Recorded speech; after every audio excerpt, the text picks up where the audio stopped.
میگم بیدار شو بابا جان، بیدار شو. جناب ملک الموت حضرت عزرائیل علیه سلام الله وقتی به شانه ما زد که بابا جان از خواب دنیا بیدار شو، دارم میبرم به بزم ربوبی. وارد بزم ربوبی میشه در حالی که در دنیا با خدا صادق نبود. مؤمنین رو میبینه. یقول المنافقون و المنافقات، اونایی که با خدا رو راست نبودن، نفاق در ایمان داشتن، به مؤمنین راسخ میگن انظرونا، یه نگاهی، الله اکبر، یک نگاهی، نکتبس من نورکم، من تاریکم، از یمن نگاه تو من هم نوری پیدا کنم. برای بزم ربوبی آمده ام، دست خالی آمده ام. گاهی دل شب بیدار شید، نماز شب هم حال نداشتید، اب نداره، بیدار شید، همونطور دستتون رو باز کنید به خدا، بگید خدایا از من آهی، از تو نگاهی. شبهای ماه رجب همینه، هر شب بلند شیم بگیم خدایا از من آهی، از تو نگاه. مؤمنین میگن اینجا نمیشه. گیلک گفته میشود ارجعوا، برگردید به دنیا، فالتمسوا نورا، از اونجا نور باید بیارید. فضرب بینهم بسور له باب، یک دری زده میشه بین اینها و مؤمنین. این سمت در ظاهره من قبله العذاب، برای اونها عذابه، باطنه رحمه. خب الان که دستمون میرسه، کنونت که چشم است اشکی به باب، فردا روزی میافتیم ته گودی قبر. این چشمی که یک گرد غبار اگر میپیچید میرفت تو چشمون، نمیدونستیم با چه ناز و کرشمه این چشم رو نگهداری کنیم. از همین کاسه های چشم کرمه های قبر میرن و از دهنمون بیرون میان. کنونت که چشم است اشکی به باب. بابا جان الان که زبونت میچرخه، زبان در دهان است، عذری بیار. یه شبی بلند شو، یک بار بگو الهی العف، میخره دیگه. در روایت داریم که یک شب بلند شه، نمازم نمیخونه، هیچی، نماز شبم نمیخونه، فقط سرشو بذاره رو خاک بگه الهی عبدک العاصی اتاکا، بنده گناهکارت بعد 40 سال آمد، اما آمد. میخره، خدا مشتریه. در ماه رجب مضاعف.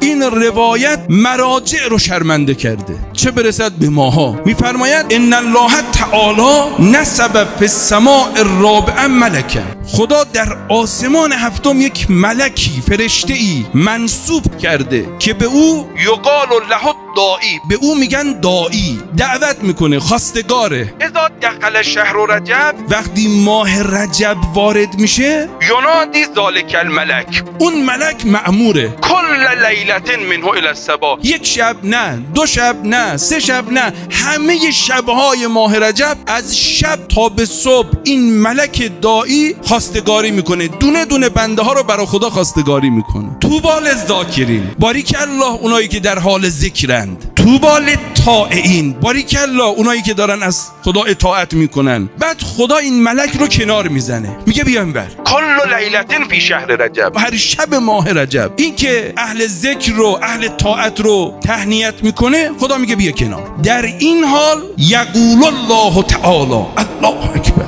استاد امام آیت الله میرزا جواد آقا ملکی تبریزی که مدفون در شیخانه قم، در کتاب المراقبات این حدیث رو آورده، گفته اگر از شرم این حدیث مؤمنی بمیرد ملامت نمیشه، خدا کنار میزنه اون رو. چی میگه؟ یقولو، میفرماید انا جلیس و من جالسنی، من دنبال هم نشینم، پسند میکنی منو پسند میکنی، افتخار میدی با هم بشینیم. خدا عجیبتر این فقره است. و مطیع و من اطاعنی، کاری داری، دستوری داری، حرفی داری، الله اکبر. ای بنده، کوه نفس تو چقدر سنگینه، چقدر این نفس کت و کلفته که آب نمیشی. و غافر و من استغفرنی، تو بودی میگفتی استغفر الله، من بودم خدایا، من بودم. غافر و من استغفرنی، بخشیدم، غمت نباشد. که نه بنده دلش ته دلش نگرانه. خدا میگه از چی میترسی؟ از شهر شهری، ماه منه، ول عبد عبدی، تو هم که بنده منی. بابا شهر من، شهر یعنی ماه من، العبد عبدی، تو هم که بنده خودمی. دیدم جوونیت رو با سبحان الله پیر کردی، دیدم این قد رشید مثل سروت رو با حسین خمیدی. العبد عبدی، تو بنده منی. جایی هم پات لغزیده نگران نباش، الرحمت و رحمتی، رحمتم رحمت خودمه. فمن دعانی فی هذا الشهر عجبته، هر کی صدا میکنه یک بار بگد خدایا، 10 بار میگم بندم. فمن دعانی عجبته. یه روایتی از اساتیدم شنیدم، جبرائیل روزی دید خدا از عرشش صدا میزنه لبیک عبدی لبیک عبدی. جبرائیل میگه روی زمین نگاه کردم ببینم کدوم بنده از خدا رو اینطور صدا میکنه که خدا با ذوق و شوق داره میگه لبیک عبدی. لبیک همین عبارت محاوری خود یعنی جان دلم، جان دلم، بنده من. میگه دیدم یه بت پرست افتاده مقابل بت، به بت در عربی میگن صنم، به اون بت میگه یا صنمو یا صنمو، ای صنم ای بت من. قلت لله عز وجل، به خدا عرضه کردم خدایا او بت را صدا میکند یقول یا صنم ولا یقول یا صمد، میگوید ای صنم ای صنم، نمیگه ای صمد ای صمد. خدا فرمود جبرائیل کنار برو، او راه رو گم کرده، اگرچه از بندگی کنار رفته، من که از خدایی او کنار نرفتم. هر شب منتظرم برگردد، مثل مادر فرزند گم کرده منتظرم برگردد، یک بار بگوید الهی و ربی.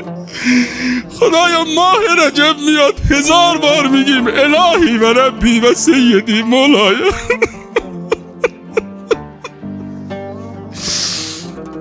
خدایا از طرف خودم این جمع میگم اللهم اغفر لی الذنوب التي تحت كل اسم، اللهم اغفر لی الذنوب التي تنزل النقم، اللهم اغفر لی الذنوب التي تغیر النعم، اللهم اغفر لی الذنوب التي تنزل البلاء، اللهم اغفر لی الذنوب التي تحبس الدعاء.